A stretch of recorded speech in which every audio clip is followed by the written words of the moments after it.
कल खबर आ रही थी, निर्मोही अखाड़ा और सुन्नी बोर्ड ने बोला था यहाँ मस्जिद थी और यहाँ मस्जिद बननी चाहिए, और इलाहाबाद हाई कोर्ट के फैसले को भी रद्द कर दिया गया। देख भाई, यहाँ राम मंदिर था और हम लोग के रहते यहाँ राम मंदिर बनने से कोई माई का लाल रोक नहीं सकता है। लेकिन हम इस बात से इनकार नहीं कर सकते कि यहाँ मस्जिद थी। 400 साल पुरानी मस्जिद पर एक मूर्ति रख दिया गया और सारे मुस्लिम समाज के अधिकार को छीन लिया गया। और उससे भी पहले वहाँ राम मंदिर था जो तुम लोगों ने हिंदू सभा से छीन लिया। अबे बिल्कुल भट्ट गंवारे हो क्या यार तुम लोग? आपस में औरतों की तरह लड़े पड़े हो। तुम लोगों को एक अंदर की बात बता रहे हैं, 40 दिन हो गए सुप्रीम कोर्ट में ये मामला चल रहा। वैसे तो यहाँ अपनी जवानी खत्म हुई गई ये मामला देखते देखते, लेकिन इस बार लग रहा है हमको 2-4 दिन के अंदर सुप्रीम कोर्ट कोई ना कोई फैसला दे देगा। सुप्रीम कोर्ट जो फैसला करेगा वो इनका भी मानना तुमका भी मानना, खाम खाई यार लड़ रहे हो। चलो यार चाल चलो यार। अगर ऐसी बात है तो हम कह रहे हैं आप एक ग्रुप बना दीजिए। कैसा ग्रुप बे? सही कह रहे हो मियाँ, अब हम सबको तुम्हारी संगत में नहीं रहना। अरे नहीं रहना है तो जाओ ना। यार चुप हो जाओ भैया, क्यों आपस में इतना लड़ रहे हो? ईश्वर और अल्लाह सब एक हैं। सुप्रीम कोर्ट का फैसला आ रहा है तो सबको वो मानना पड़ेगा। अब आपस में लड़के बताओ क्या फायदा? आओ ताश खेला जाए बैठ के चुपचाप। क्यों, ये रिजवाना तुम्हारी बिटिया है ना? हाँ भाई। और ये ध्रुव तुम्हारा बेटा है। देखो कैसे सगे भाई बहन की तरह चलते चले आ रहे हैं मस्ती में। और तुम लोगों को ये लड़ते हुए देखेंगे तो उनके मन में क्या आएगा? उन लोगों के भी मन में तुम लोगों के प्रति ईर्ष्या आ जाएगी। तुम चाहते हो यही करें बच्चे तुम्हारे, ईर्ष्या करें आपस में? फिर चलो बैठो चुपचाप पत्ता खेलो। चल बे तेरी चाल है भाई। गुरुजी वो परमिशन मिल गया, आइए। ऐसा है, तुम लोग खेल चालू रखो। हम फुर से गए फुर से आए, बहुत जरूरी काम से जाना है। खेल चालू रखो, बस गए हो आए। तुम बहुत बढ़िया खुशखबरी ले आए मेरे चेले। चलो साइकिल मोड़ो मोड़ो मोड़ो मोड़ो, आराम आराम ले चलना। जी जी जी चलो बैठिए बैठिए। चलो चलो बैठ गए गुरुजी? हाँ। बस बस।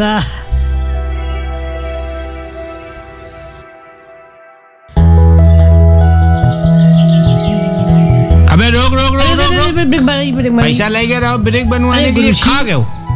दो परमिशन वाले पेपर। हाँ हाँ परमिशन, ये आपका रहा परमिशन। हाँ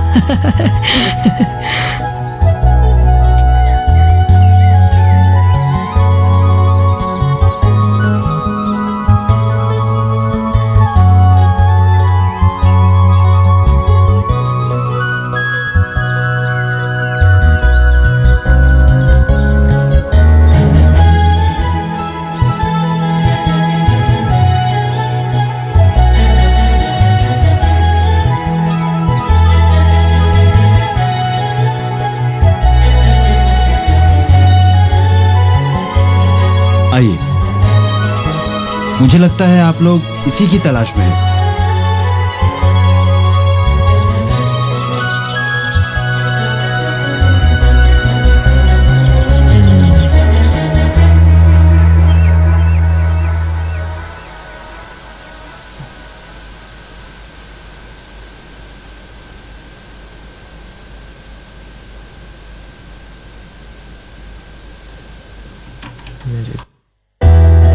इन पत्थरों से कैसे प्रूव होता है कि ये मंदिर के अवशेष हैं? देखिए, ये कोई मामूली स्टोन नहीं। इस देश के जाने माने आर्कियोलॉजिस्ट और एसआई ने मिलकर यह रिपोर्ट तैयार की है। और ये सर्वे 1976-77 से शुरू होकर 1992 के बाबरी मस्जिद के दौरान साइट से मिले पत्थरों से प्रूफ होते हैं कि ये स्ट्रक्चर मस्जिद के नहीं बल्कि मंदिर के हैं। ये एएसआई इतना श्योर कैसे हो सकता है कि ये पत्थर बाबरी मस्जिद के नहीं बल्कि मंदिर के स्ट्रक्चर के हैं? देखिए, ये मामूली स्टोन्स नहीं, इस पर आम लोग बना हुआ है जिस पे कलश रखा जाता है, और कलश सिर्फ और सिर्फ मंदिरों में ही होता है।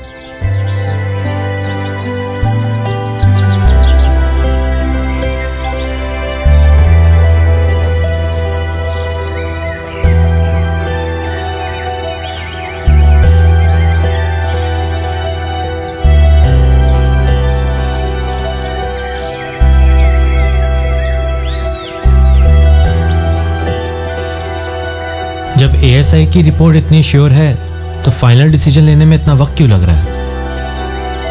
देखिए, कोई आम मामला तो है नहीं। 1853 और 59 के बीच में जो दंगे होते रहे, उनको रोकने के लिए सबसे पहले ब्रिटिश गवर्नमेंट बीच में आई और उन्होंने इस एरिया को 2 पार्ट में डिवाइड कर दिया। अंदर का हिस्सा मुस्लिमों को और बाहर का हिस्सा हिंदुओं को। और 1885 में ये मामला पहली बार अदालत पहुंचता है जब रघुवीर दास ने बाहरी हिस्से में छत निर्माण की मांग जी। की। 23 दिसंबर 1949 को जब मंदिर के मेन पार्ट में मूर्ति मिली, तब हिंदू लोग उस स्थान में भी पूजा करने लगे और इस सिचुएशन को कंट्रोल करने के लिए सरकार ने उस पूरे एरिया को ही बैन कर दिया। और उस गवर्नमेंट बैन को हटाने के लिए बहुत सारे पिटीशन फाइल किए गए, लेकिन 1950 में महंत रामचंद्र दास जी ने हिंदुओं की पूजा के मांग को रखते हुए 1959 में निर्मोही अखाड़ा ने एक केस फाइल किया, ये पोजीशन मुस्लिमों को दे दी जाए। और आई थिंक ठीक इसके 2 साल बाद ही सुन्नी वक्फ बोर्ड ने बाबरी मस्जिद पोजीशन का केस फाइल किया। लेकिन सबसे बड़ी प्रॉब्लम तब शुरू होती है जब 1886 में फैजाबाद कोर्ट ने हिंदुओं को उस स्थान पर पूजा करने की परमिशन दे दी और इस बात से नाराज होकर मुस्लिम कमेटी ने बाबरी एक्शन कमेटी बना ली। ऐसे ऐसे ही फिर रामलला विराजमान के नाम से केस फाइल होता है और सिचुएशन बहुत गरमाने लगता है। आई नो, उस वक्त मैं काफी छोटा था, लेकिन न्यूज में पापा हमेशा यही देखा करते थे।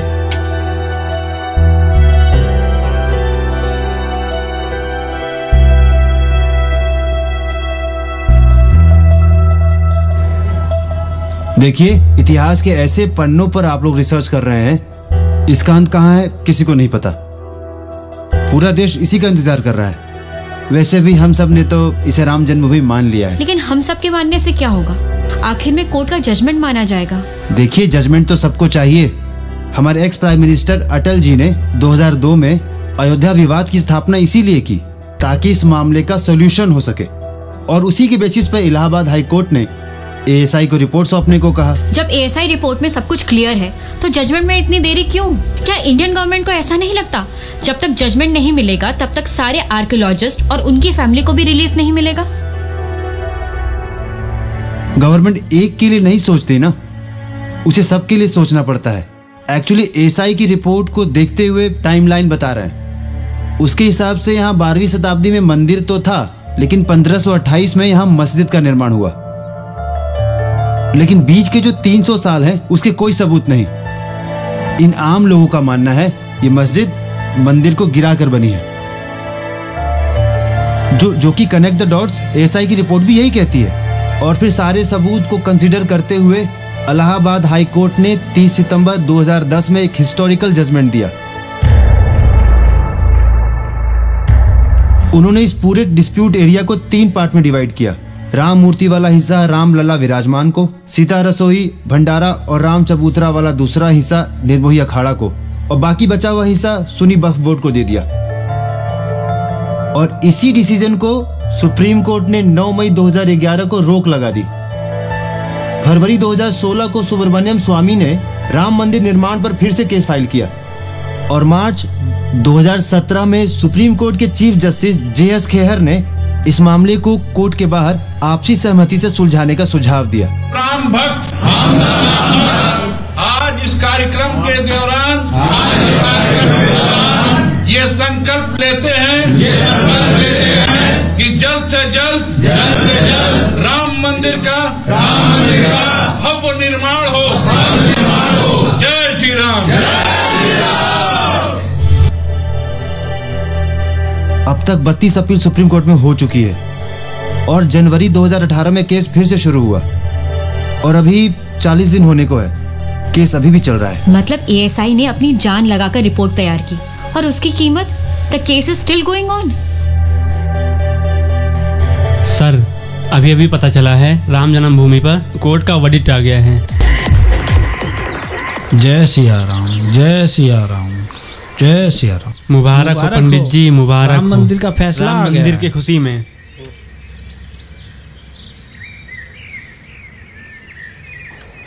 ये लो, मुंह मीठा कीजिए।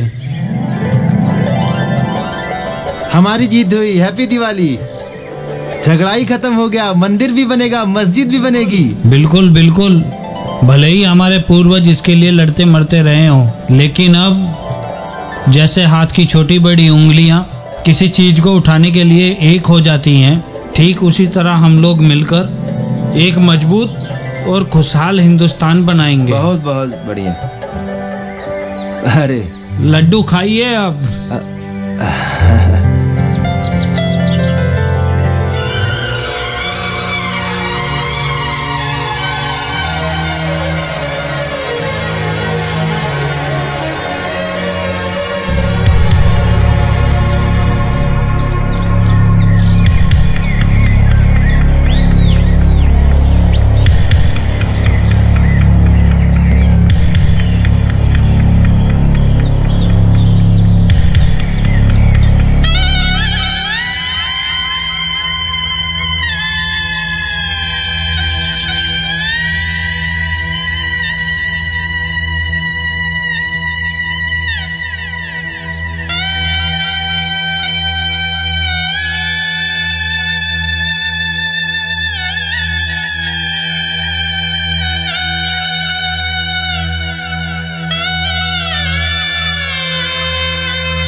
मेरी फेवरेट बुक है।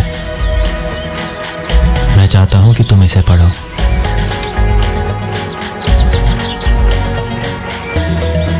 वैसे वक्त का पता नहीं चला ना, कैसे 3 महीने गुजर गए। Thank you. इस सफ़र में मैं तुम्हारा साथ कैसे नहीं देता। प्रॉमिस किया था तुमसे कि हमेशा साथ दूंगा। हमेशा। मिस करोगे मुझे? बहुत। तुम नहीं करोगी? पता नहीं, शायद करूंगी और नहीं भी। वैसे मिस तो उन्हें करते हैं ना जिनसे हम दूर जाते हैं। इतना जल्दी जाना जरूरी है क्या? तुम्हें भी तो जाना होगा ना। वैसे कब जाने का सोचा है? पता नहीं, ऐसा लग रहा है कि कुछ अधूरा सा है, मानो कि कोई मकसद सा हो। अब तो वर्डिक्ट भी मिल गया और रिसर्च भी। फिर भी कोई मकसद अधूरा सा है। माही, मैं तुमसे कुछ कहना चाहता हूँ। दीदी, वो रिक्शा आ गए, आपको स्टेशन छोड़ देगा वो।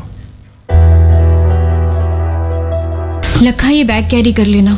जी। अब मेरा भी यहाँ कोई काम रह नहीं गया और मास्टर जी रहे नहीं और इनका स्कूल। क्यों? मास्टर जी के स्कूल को क्या हुआ? जब हमारे मास्टर जी नहीं रहे तो अब स्कूल किस बात का? उनकी जगह ये सब कौन करेगा? वो हमेशा चाहते थे सब में एकता और प्रतिष्ठा बनी रहे। जब वही नहीं रहे तो हमारा क्या काम है?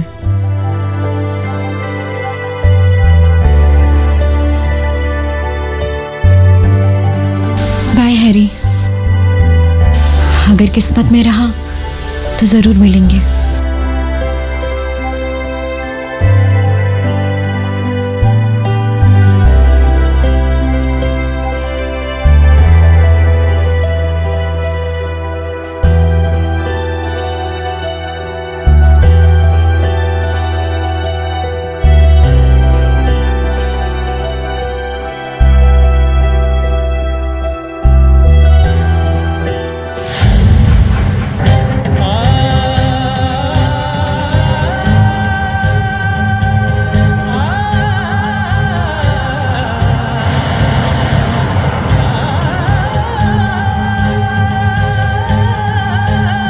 अरे भैया,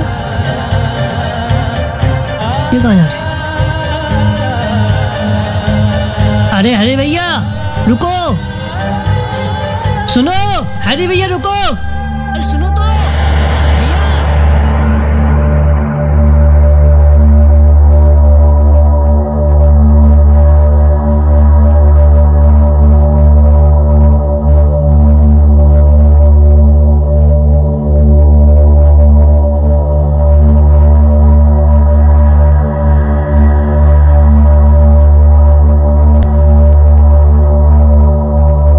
स्टेशन ले चलो।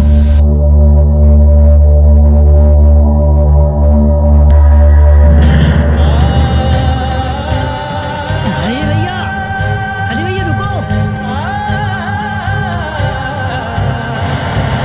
अरे भैया रुको, सुनो भैया।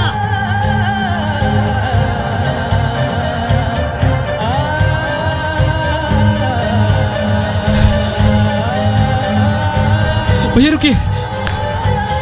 हैरी, तुम ऐसे क्यों भाग रहे हो? पागल हो क्या? लग जाती तो? जाना जरूरी है क्या? रुक कर भी क्या करूंगी? साथ दोगी? क्या कहना चाहते हो? तुम्हारा जिंदगी भर का साथ चाहिए। मुझे कोई फर्क नहीं पड़ता कि तुम माही हो या महर। बस तुम्हारा जिंदगी भर का साथ चाहिए। मजा ये सचमुच देती है मुझको धुना।